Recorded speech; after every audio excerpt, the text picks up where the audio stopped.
So we created this in our minds, false evidence appearing real. We made it real in our minds. That's why Churchill said there's nothing to fear but fear itself. That's the destructive monster. So turn off things that can contribute to your fear. Turn a deaf ear to people that all they can do is talk about how negative things are because they have bought into the consciousness of the world. Start attending workshops, seminars, listening to tapes on a daily basis to begin to recondition your mind, to retrain your thinking. Faith comes by what? Hearing and hearing and hearing. Listen to things that can empower you, that can enable you to create a new reality for yourself and a new life for yourself. You might appear to be strange around most people. You know, most people think you're strange if you're happy today. People say, how you doing? I said, better than good. Whoa, what's wrong with him? Just go around smiling and watch people. Look at this. This is a weird guy over here. Because most people don't smile. Watch them. Look at their faces in the morning. Here we go, another Monday morning. How you doing? Haven't had my coffee yet. Don't ask me. See, these people have not found their purpose in life. That's why they're grumpy. That's why they're miserable. That's why they're so negative. They're hurting and they want to hurt other people.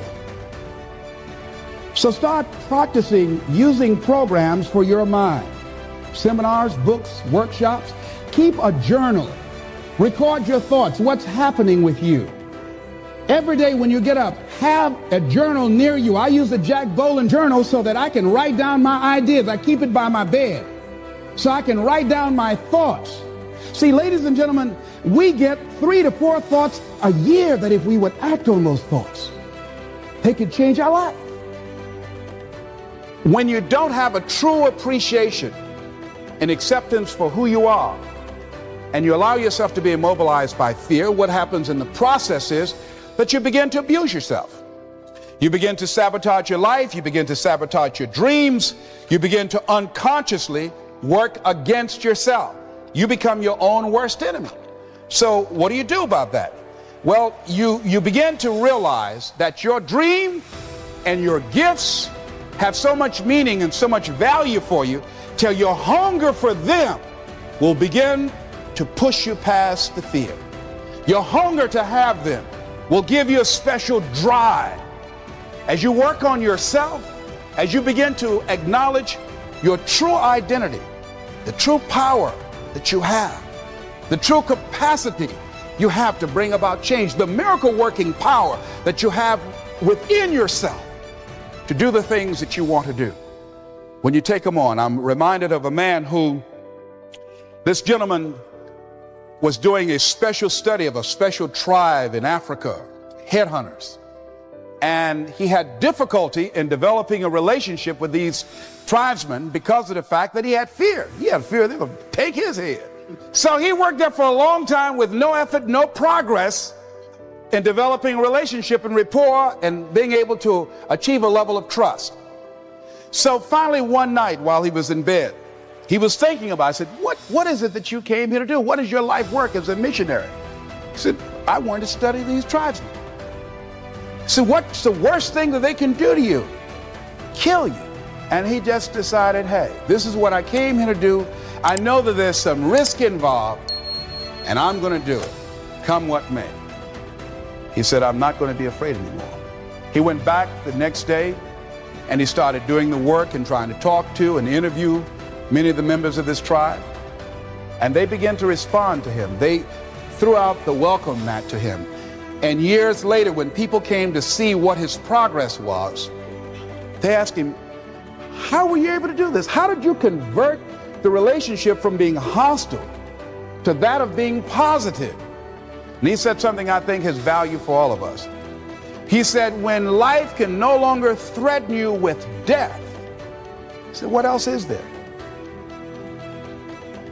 And the majority of the fears that we have are not life or death fears. They're not those kind of fears. But through our imagination, we blow them out of proportion and we give them more power than they actually have or deserve, and we permit them to govern our lives. We permit them to determine how far we can stretch out on our dreams and discovering our stuff. And as we begin to look at ourselves and begin to, wait a minute, just getting to the point as you assess yourself and begin to prove yourself and just say, wait, hold a minute. I've been sweating this out. What's the worst thing that can happen to me on this? Will it kill me? Will I die? Why am I going through all of these changes over this? How much power does this really have? And am I the one that's feeding the power into it? See, a lot of times we allow ourselves to be fed and to be programmed into being afraid. I mean, you watch the news and read the newspaper, you'll be scared to come out the house. Am I right? You'd be afraid. So what kinds of things, what kinds of thoughts are you feeding your consciousness? What kind of things are you putting in your mind that will enable you to either move forward or to justify why you're staying where you are? I used to be a door-to-door salesman. I had X number of TVs. I had a minimum amount that I knew I had to sell every day in order to provide for my mother, who was ill at the time, who had lost her job at the M&M cafeteria because of arthritis. And I said, I'm going to go door to door, and sometimes I would not come home until 1 o'clock at night, knocking on people's door, people closing. What do you want? Would you like to buy a nice working month's television set, no money down? No. What about an Emerson TV? No. Thank you very much. Do you know anybody else that would be interested? No. Thank you very kindly. Knock on another. Hello.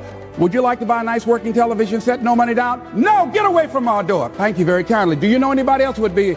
Yeah, my cousin, he lives 2 doors down. Thank you very kindly. I tell him you sent me. When I heard your cousin told me that you wanted to buy a television set, told me to come in and talk to you, we got a special discount for you.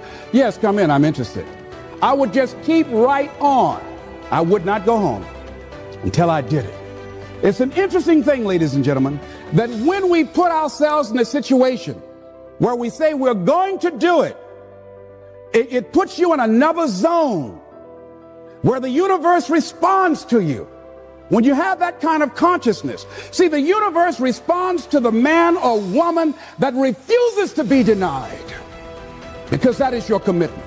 That business that you want, that book you want to write, that dream that you have of controlling your destiny, that is yours. That power to create that and to manifest that is yours. That's available to you. But you've got to be willing to stand there and face disappointment, not have support, be lonely, doubt yourself sometimes, be rejected again and again and again, become bankrupt if necessary, again and again and again, and refuse to turn around until life gives it up.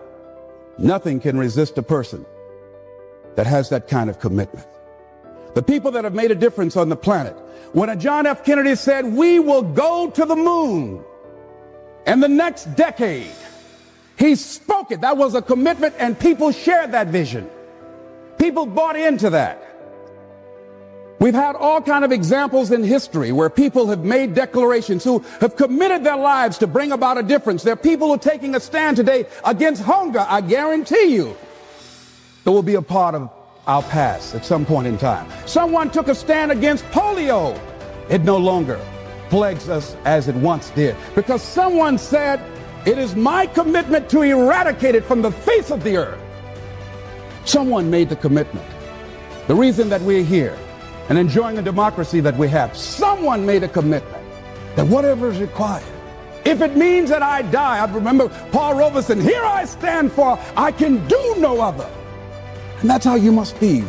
Commitment means standing up for your life. It means honoring yourself. It means beginning to say and to see and recognize your alignment and oneness with the universe, and that you are a channel for life to express through. And we short-circuit it with anger. We short-circuit it with fear. We short-circuit it with envy. We short-circuit it by being lazy or apathetic or giving up easily. Why? We say, oh, it's too hard, it's too hard. We don't challenge our spirit. Ladies and gentlemen, there's nothing as powerful as the human spirit. You can't destroy it. You can pervert it, but you can't destroy it. I was reading Man's Search for Meaning by Viktor Frankl. What a powerful book. I'm reading it now for the 7th time.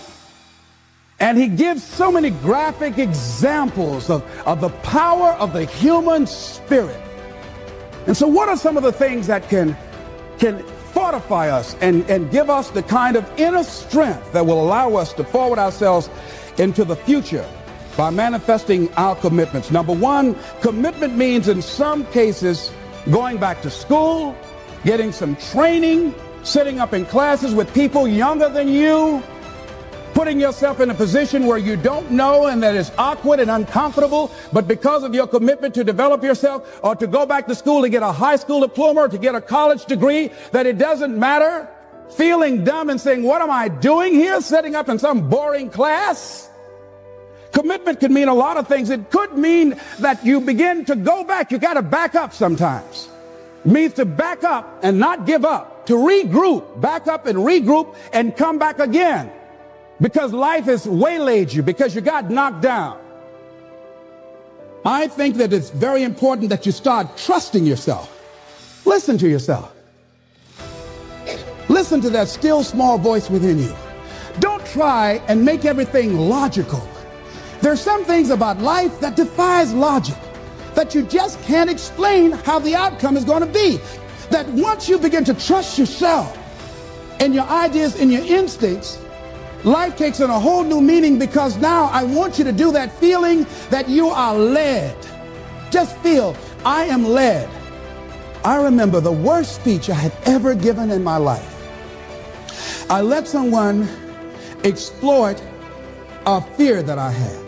For years, I had a tremendous inferiority complex because I'm not college educated. And this person knew this. And she said, let me write this speech for you. You're going to speak at Ohio State University. Those people are very educated there, and they're going to know when you make grammatical errors, and they're going to know because of the substance of your speech that you are not literate. I care about you. I don't want you to embarrass yourself. So this person proceeded to write a speech for me. I had a speech in my mind. But this person was stronger than I was negatively than I was positive about my own thoughts.